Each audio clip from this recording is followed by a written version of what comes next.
Imagine this. You've just been freed from centuries of slavery. The air is thick with anticipation and the taste of freedom is on your lips.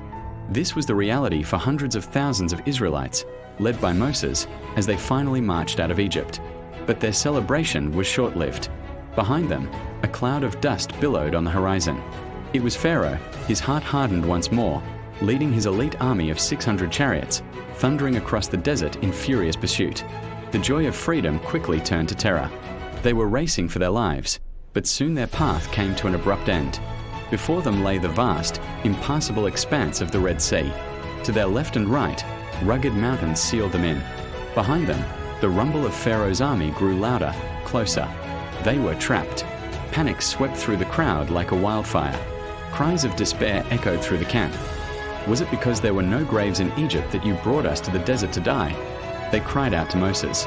They saw only two options: death by the sword or drowning in the sea. It felt like the end. But Moses, with unshakable faith, stood firm. He raised his voice above the chaos. Do not be afraid.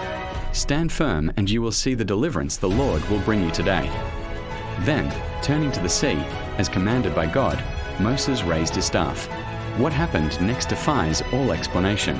A powerful east wind began to howl, not just pushing the water back, but tearing it apart. All through that night, the wind raged, carving a path directly through the heart of the sea. The water piled up on either side, forming two towering, shimmering walls. Where moments before there was only deep water, now there was a wide, dry path. With awe and a renewed sense of hope, the Israelites began their impossible journey. Under the surreal glow of a pillar of fire that lit their way, men, women, and children walked across the seabed, the ground firm beneath their feet. Can you imagine the feeling? Walking between two colossal walls of water, seeing fish and sea creatures suspended as if in an aquarium, all while hurrying towards the far shore and a new life. It was a corridor of salvation, a miracle unfolding with every step they took. The sheer scale of it is almost impossible to comprehend. Seeing his prey escaping, the arrogant Pharaoh didn't hesitate. He commanded his chariots and his entire army to charge into the seabed path, confident of victory.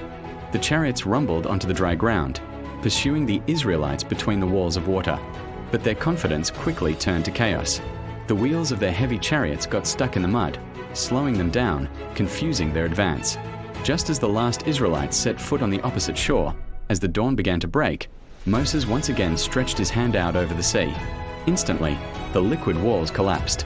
The sea rushed back with incredible force, a roaring, churning maelstrom of water. Pharaoh, his chariots, and his entire army were engulfed.